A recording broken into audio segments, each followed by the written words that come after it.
یہ سوال کرتے ہیں کہ زکوٰۃ کے ادا کرنے کے لیے سال کا گزرنا ضروری ہے یا نہیں، یعنی سال گزرنے سے پہلے ہم زکوٰۃ ادا کر سکتے ہیں یا نہیں؟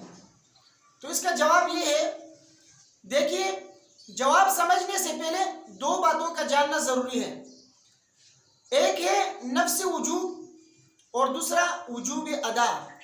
اگر آدمی صاحب نصاب ہو جائے اور اس کے پاس اتنا مال آ جائے کہ وہ اس کے اوپر زکوٰۃ واجب ہو جاتا ہو، مثلا 7.5 تولہ سونے کا وہ مالک ہو گیا، یا 52.5 تولہ چاندی کا مالک ہو جاتا ہے، یا اس کے پاس اتنی قیمت کا پیسہ آ جاتا ہے، تو اب اس کے اوپر جو ہے نفس وجوب آ جاتا ہے، یعنی زکوٰۃ اس کے اوپر واجب ہو جاتا ہے۔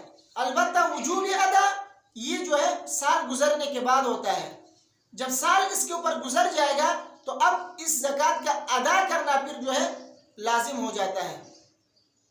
مثلا اگر کوئی شخص شعبان کی پہلی تاریخ کو 7.5 تولہ سونا یا 52.5 تولہ چاندی کا جو ہے مالک ہو گیا، یا اتنی مقدار جو ہے اس کے پاس پیسے آ گئے کہیں سے، تو اب اس کے اوپر زکوٰۃ واجب ہو گیا۔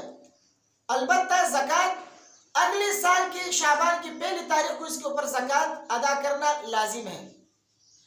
تو اب اگر کوئی شخص سال گزرنے سے پہلے اگر زکوٰۃ ادا کرنا چاہتا ہے تو اس کا ادا کرنا درست ہے یا نہیں؟ تو اس کا جواب یہ ہے کہ بندہ جب صاحب نصاب ہو گیا تو اس کے اوپر زکوٰۃ واجب ہو گیا ہے، اب سال کا گزرنا اس کے لیے ضروری نہیں ہے۔ سال گزرنے سے پہلے زکوٰۃ ادا کرنا چاہے تو ادا کر سکتا ہے۔